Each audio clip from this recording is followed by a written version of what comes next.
Hello friends, Raymond গার্ডেন্সে আপনাদের প্রত্যেকে স্বাগতম। আশা করছি আপনারা প্রত্যেকে সুস্থ আছেন, ভালো আছেন।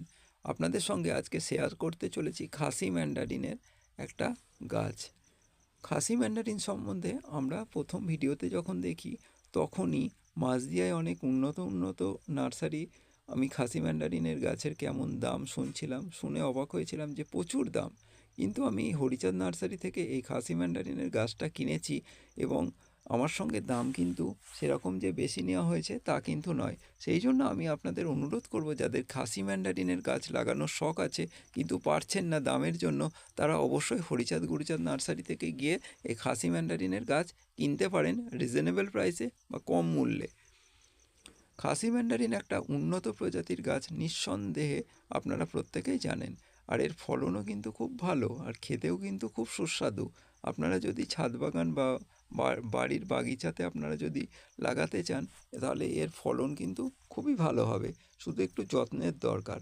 আর লেবু গাছ জানেন যে খুব যত্নও কিন্তু খুব একটা প্রয়োজন হয় না। খাসি ম্যান্ডারিন আমার খুব শখ ছিল, তবে আজকে এই খাসি ম্যান্ডারিনের গাছটা পেয়ে আমি খুবই খুশি। আর আপনাদের অনুরোধ করব, যদি আপনাদের খাসি ম্যান্ডারিনের গাছ মনে হয় কিনবো, তাহলে অবশ্যই মাঝদিয়ায় গিয়ে হরিচাঁদ নার্সারি থেকে কিনবেন। আর এই হরিচাঁদ নার্সারিতে দামও কম আর জিনিসও কিন্তু ভালো। ওর চারা গাছটা দেখতে পাচ্ছেন যথেষ্ট হেলদি এবং অনেকগুলো শাখাও রয়েছে। আপনারা এই হরিচাঁদ নার্সারি থেকে এই গাছটা কিনতে পারেন। এবং এই হরিচাঁদ নার্সারির গাছগুলো কিন্তু যথেষ্ট পুরনো, দামও কিন্তু কম। সেই জন্য আমি বেশিরভাগ বন্ধুদেরই সাজেস্ট করি যে কোন নার্সারি থেকে গেলে এই গাছটা কমে পাবেন। কারণ হচ্ছে আমিও চাই যে এমন কোনো নার্সারি যেখানে আমি ভালো গাছ পাবো কিন্তু দামটাও একটু কমে পাবো।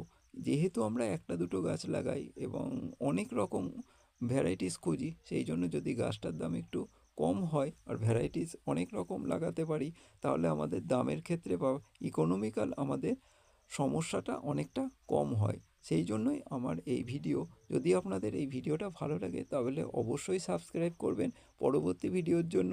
আর যদি ভুল ত্রুটি হয়ে থাকে কমেন্ট করে জানাবেন কি সংশোধনের প্রয়োজন, তাহলে আমি সেটা সংশোধনের চেষ্টা করব।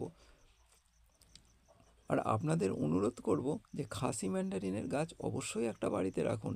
কারণ খাসি ম্যান্ডারিন যদি আপনার বাড়িতে একবার ফলন হয়, তাহলেই আপনারা বুঝতে পারবেন, বা গুগল সার্চ করে বা ইউটিউব দেখে খাসি ম্যান্ডারিন সম্বন্ধে আপনারা আইডিয়া নিতে পারেন যে খাসি ম্যান্ডারিন কেমন হয়। তো বন্ধুরা, যদি ভিডিওটা ভালো লাগে তাহলে অবশ্যই সাবস্ক্রাইব করবেন। আর আপনাদের পাশে থাকা আমাকে এগিয়ে যেতে সাহায্য করবে। প্রত্যেকে ভালো থাকবেন, সুস্থ থাকবেন এবং প্রত্যেকের সুস্থতা কামনা করে আজকে ভিডিওটা এখানেই শেষ করছি।